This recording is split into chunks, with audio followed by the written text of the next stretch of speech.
welcome back. We are on video 3 here. For this particular example, I am back in CodePen. I did not screenshot anything, and I have the exact same code setup that we were just playing with, but I've cleared it all out and there's no drawing or anything extra on it. So we have our 3 boxes and we have them all rendered down at the bottom. Okay, so let's just, so you can see kind of what's happening here, we're going to make a 4th one. Okay, I'm not even going to worry about naming it or anything. This is my 4th box for my 4th bit of text. I mean, you can put anything in there. It doesn't really matter. Okay, and then I need to make sure I tell the machine that I'm ending that particular box. So now I have 4 boxes on Mr. Architect's drawing. I am going to, for our purposes, also give this a name. This could be different or the same. It does not matter. I'm going to make this one different. I'm going to put different name on there. All right, now, as we can see down here, this is super boring. This is Mr. Architect's building, but he has no other capabilities. So now it's time to add a little bit of coloring, but I want to do this coloring in a certain way because this is how I think of code and this is how it has helped me understand what's actually happening. In order to style in CSS, and we're going to meet our characters and have this make a little bit more understanding, you can do a couple of things. I could just call on the P's, okay? Now, if I'm calling on just the P's, it's going to hit all 4 of my boxes because every single one of my boxes have P's. All right, so say I want to change the text color. I'm going to put color, and no, I did not just know this information. I mean, by no means. I look at this website every single minute of every single day. I even have it tagged, as you can tell. I go to w3schools.com. I go to tutorials.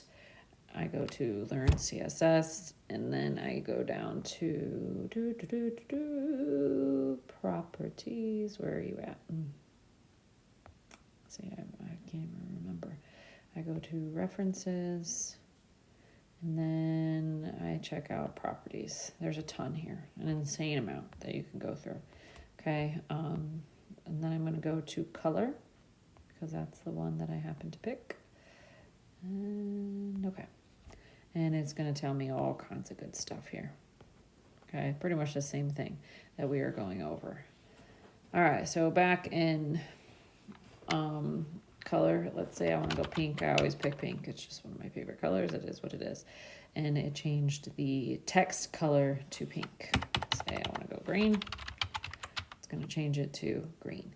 And that's for all of them because they're all P tags. It doesn't matter that they have different names. We only told the machine to focus on the P tags. Okay. Now, say I want to just style different name, the very, very last text. Okay. I want to color that maybe blue. If I try to go P again, but I really want that last one blue. I want the other 3 green and that last one blue.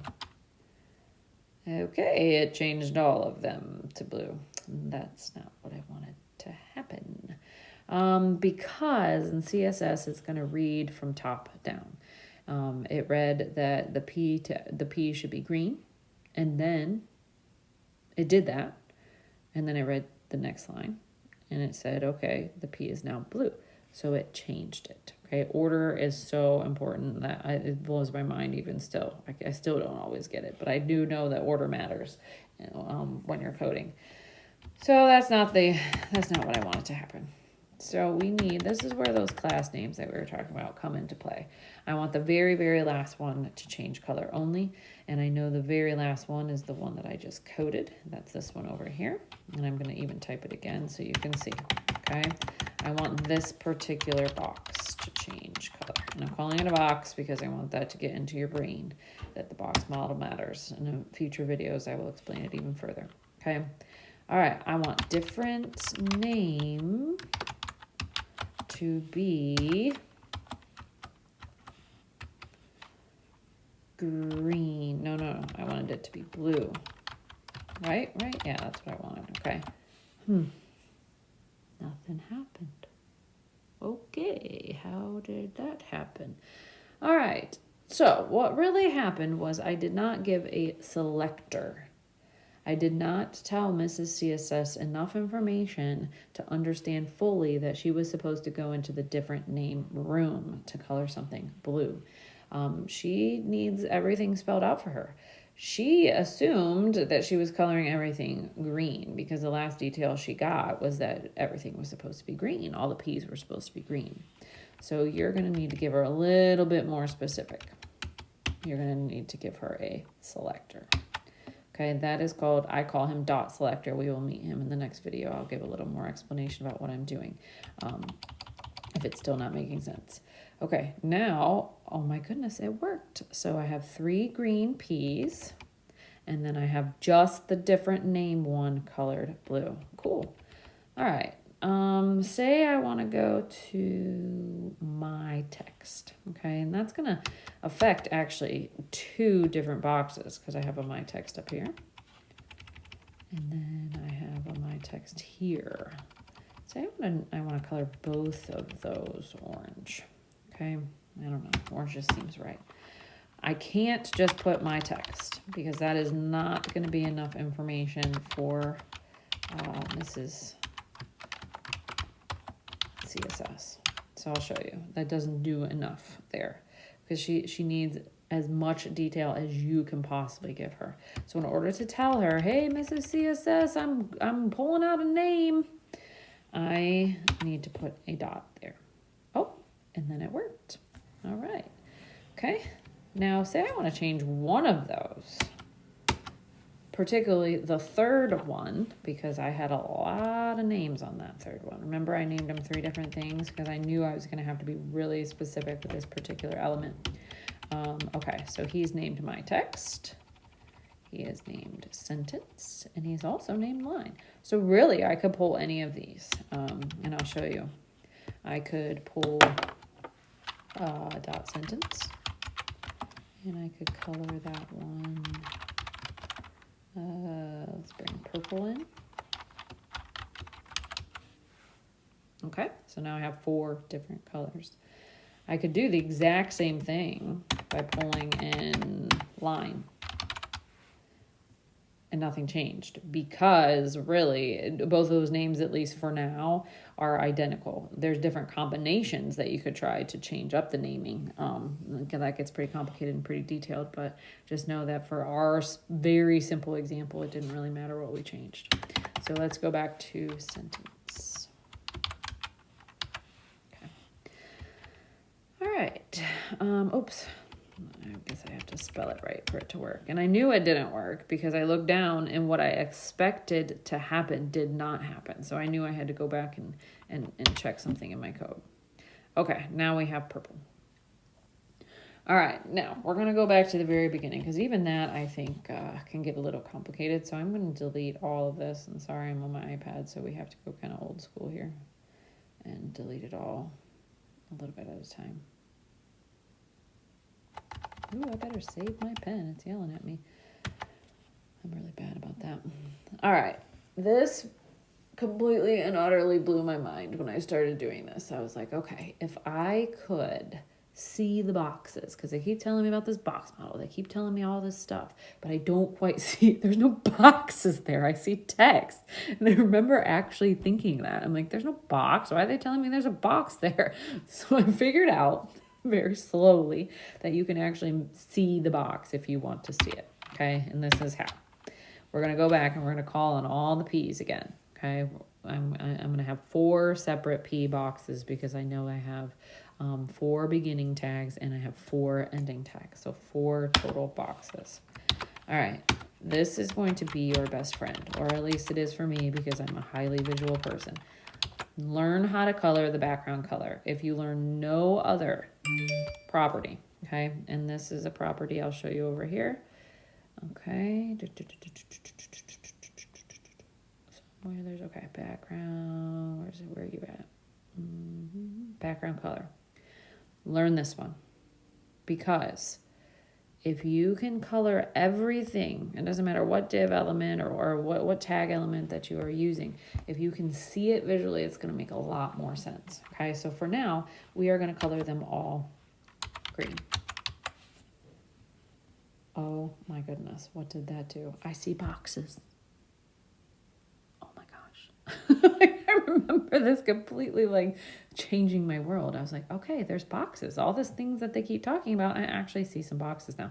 I mean, the rectangles. They went the whole width of the viewport. Remember, this down here is our viewport. Mr. Viewport lives down here. They're spanning that whole thing from left to right because P is a block element. We'll go into that again later, but just put that into your head. It is going to go left to right. It's going to take up the whole length by default. If we don't do anything else to it, we don't add any other styling. We have not changed. Mrs. CSS Decorator has just been told to change the background color. That's the only instruction that she knows how to read right now. Okay. All right. So they're all green right now. So we can see the difference, but we could also do the same thing to my text. And again, I have to tell Mrs. CSS Decorator specifically which ones I want to change the color. Okay. Let's say we want to color those pink. Okay, now I'm seeing it. All right, so I still have 4 boxes. They're all block elements, and I know they're block elements because when I made them into a box that I could actually see by adding background color, I can see that they span from left to right in the viewport. And another thing to note that I did not get, all of the boxes, as they are put into the architect's drawing, they start at the top left of the screen. Okay, so you notice that the first P started at the top left. Then I had another second P box, and it went underneath that one. And then my third one went underneath that one. And then the fourth one went underneath. Now, again, that seems like a really simple concept, but that's the default for the machine. If it has not been told by Mrs. CSS Decorator to do anything different, then they're just going to fall in line because they are block elements. All right, and then there's these things called inline elements that might do something a little bit different. Again, for another video, another day. For our purpose, let's do one more. That way you can kind of see what we're doing here. Let's try and change. I have 2 pink boxes because I have 2 different classes or 2 different P boxes that are both named my text. Okay, so I have my text here and I have my text here. Say I want to get even more specific and I want to name that third one, or I want to color that third one something a smidge different. Let's pull the dot line this time for Mrs. CSS Decorator. Okay, and we are going to color this one. Let's go yellow. And I'll show you what happens. Okay, so now we have officially colored them all different colors.